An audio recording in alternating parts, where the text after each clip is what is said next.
राधिका एक गरीब परिवार की सीधी सादी लड़की थी। कॉलेज में उसका पहला दिन था। वो पढ़ाई में अच्छी थी, इसलिए उसका एक अच्छे कॉलेज में एडमिशन हो गया था। राधिका जब पहले दिन कॉलेज पहुंचती है, लगता है तुम कॉलेज में नई आई हो। इस कैंटीन में ये टेबल बुक है, यहाँ पर ऐश्वर्या की जगह है, वही अक्सर इस टेबल पर बैठती है। यहाँ से उठो और सामने वाली टेबल पर जाकर बैठो। ये ऐश्वर्या कौन है?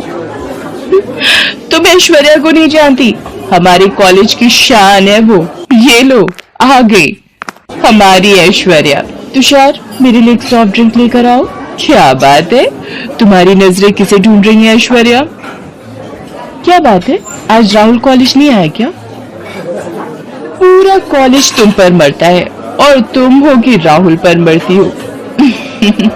क्या करूं, राहुल देखने में है ही इतना हैंडसम। हाय, मुझे आने में थोड़ा लेट हो गया। मैं अपनी पसंद की कोल्ड कॉफी लेकर आता हूँ। भैया, मेरे पास 100 रुपए का नोट है, आपके पास चेंज होंगे तो आप चाय के पैसे ले लो। कोई बात नहीं, बाद में दे दीजिएगा। ये लीजिए, 100 रुपए की चेंज मेरे पास है। एक कोल्ड कॉफी देना। थैंक यू, मैं कॉलेज के बाद आपको चेंज लौटा दूंगी। अरे कोई बात नहीं, इट्स ओके। अगर आप देना ही चाहती हैं तो मैं नेक्स्ट टाइम कॉफी पी लूंगा आपकी तरफ से। राहुल, अरे यार, कब से तुझे ढूंढ रहा हूँ। ऐश्वर्या टेबल पर कब से बुला रही है। पता नहीं ये ऐश्वर्या भी ना रोज नया कोई ड्रामा शुरू कर देती। चल देखता हूँ अब ये क्या प्लान करने वाली है। वैसे मैंने आपको पहली बार कॉलेज में देखा है। What's your good name? जी, मेरा नाम राधिका है। आज कॉलेज में ये मेरा पहला दिन है। ओके, बाय राधिका, फिर मिलते हैं। ओके गाइस, नेक्स्ट मंथ हम कॉलेज ट्रिप के लिए गोवा जा रहे हैं, तो मैं इस बार अपने बर्थडे की पार्टी गोवा के क्रूज पर देने वाली हूँ। ये लड़की भी ना। ओह सॉरी राधिका, मैंने देखा नहीं। मेरी वजह से तुम्हारी चाय जमीन पर गिर गई। रुकिए, मैं दूसरी ले आता हूँ। It's okay. वैसे भी मेरा लेक्चर है अभी। कुछ दिन बीत जाते हैं। राहुल और राधिका अच्छे दोस्त बन गए थे। राहुल और राधिका को साथ में हंसते और बातें करते देख ऐश्वर्या को ईर्ष्या होने लगती है। क्या बात है राहुल, आजकल तुम राधिका के साथ बहुत समय बिता रहे हो। तुम्हें तो ये भी नहीं पता कि 2 दिन बाद मेरा जन्मदिन है। ऐसी कोई बात नहीं है ऐश्वर्या। राधिका के लिए ये कॉलेज नया है तो मैं बस उसकी हेल्प कर रहा हूँ। बाकी वो भी हमारे साथ गोवा ट्रिप पर चल रही है। मैं उसी बारे में उससे बात कर रहा था। ऐश्वर्या राहुल और राधिका का साथ में मिलना जुलना बिल्कुल भी पसंद नहीं कर रही थी। वो जब भी उन्हें साथ में देखती तो जल भुन जाती थी। सभी कॉलेज ट्रिप के लिए गोवा पहुंचते हैं। वाओ ऐश्वर्या, तुम्हारे पापा ने ये क्रूज कितना सुंदर सजवाया है। मेरे पापा कॉलेज के ट्रस्टी हैं। उन्होंने कॉलेज में पहले ही बोल दिया था कि जब हम लोग गोवा ट्रिप पर जाएंगे तो मेरी बेटी अपना आलिशान जन्मदिन क्रूज पर ही मनाएगी। इसीलिए उन्होंने सारे इंतजाम पहले ही करवा दिए थे। आज मेरा जन्मदिन है, मैं गोवा ट्रिप पर आए कॉलेज के सभी बच्चों को पार्टी दे रही हूँ। मुझे यहाँ सब दिखाई दे रहे हैं, पर राहुल कहाँ है? मुझे ये नहीं पता। उसने अभी तक मुझे बर्थडे विश भी नहीं किया है। राहुल को तो मैंने अभी राधिका के साथ उस तरफ जाते हुए देखा है। जब देखो तब राधिका राधिका। इस लड़की की वजह से आज राहुल के पास मेरा जन्मदिन मनाने तक का वक्त नहीं है। पर आखिर ये दोनों हैं कहाँ? आई लव यू राधिका, मैं तुमसे बहुत प्यार करता हूँ।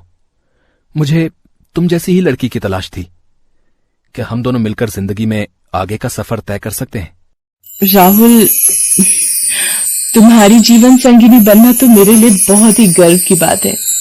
आई love you too Rahul. Rahul और राधिका की बातें ऐश्वर्या सुन लेती है और गुस्से में आग बबूला हो जाती है। राहुल सिर्फ मेरा है और मैं उसे किसी और का कभी नहीं होने दूंगी। मुझे इस राधिका की बच्ची का कुछ इंतजाम करना ही होगा, और वो भी आज रात की पार्टी में।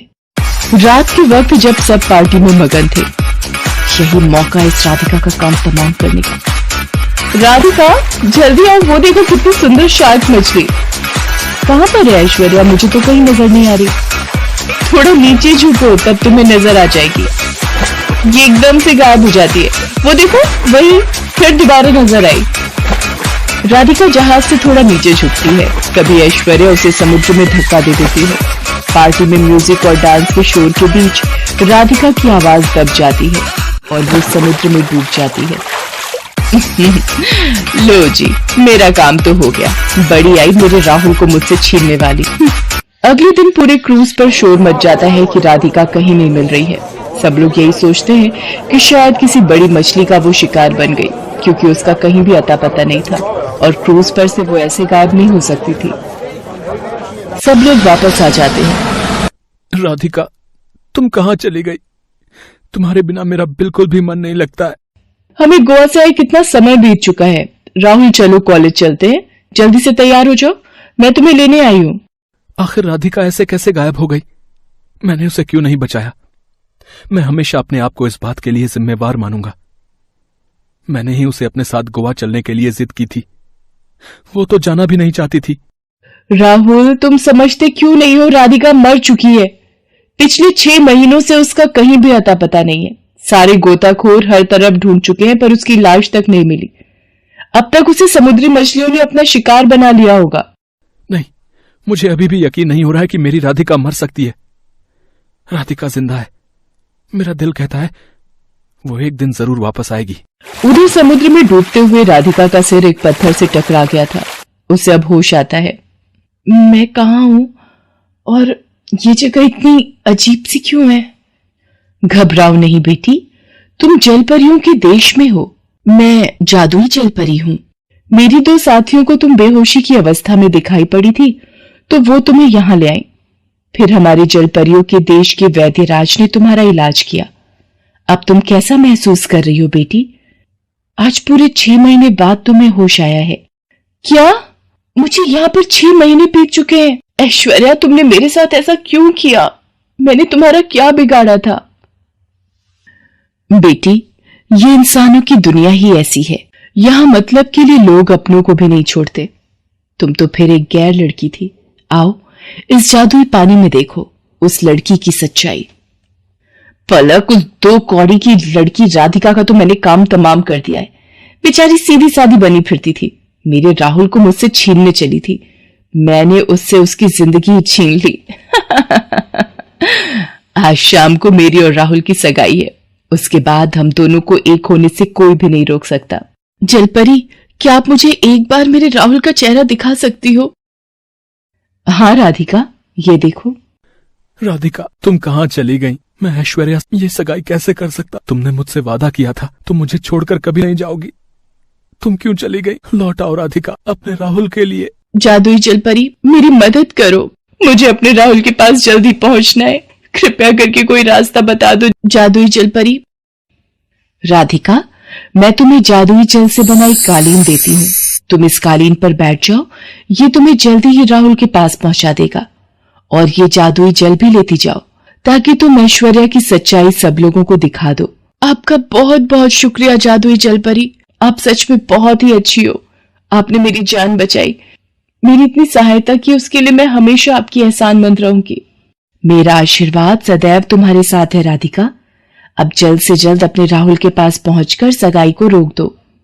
राधिका जलपरी से विदा लेती है और जादुई जल से बनी कालीन पर बैठ जाती है। वह कालीन हवा में उड़ने लगता है और उधर राहुल और ऐश्वर्या की सगाई की तैयारियां चल रही थी। राहुल और ऐश्वर्या एक दूसरे को सगाई की अंगूठी पहनाने ही वाले होते हैं। तभी राधिका जल्दी से वहां पहुंच जाती है। राहुल, रुक जाओ। ऐश्वर्या से ये सगाई मत करो। राधिका, तुम जिंदा हो। मैं जानता था तुम्हें कुछ नहीं हुआ होगा। मेरे साथ तुम्हारा प्यार जो था, फिर मुझे भला कैसे कुछ हो सकता था? वरना इस ऐश्वर्या ने तो मुझे कब का मार दिया था समुद्र में धक्का देकर। राहुल, ये लड़की झूठ बोल रही है। मैंने इसे कोई धक्का नहीं दिया था। ये तुम्हारी और मेरी सगाई को रोकना चाहती है। चलो राहुल, हमें देर हो रही है। राहुल, मेरे पास सबूत है जो तुम्हें और सबको बताएगा कि किस तरह से इसने मुझे समुद्र में धक्का दिया था। ये देखो।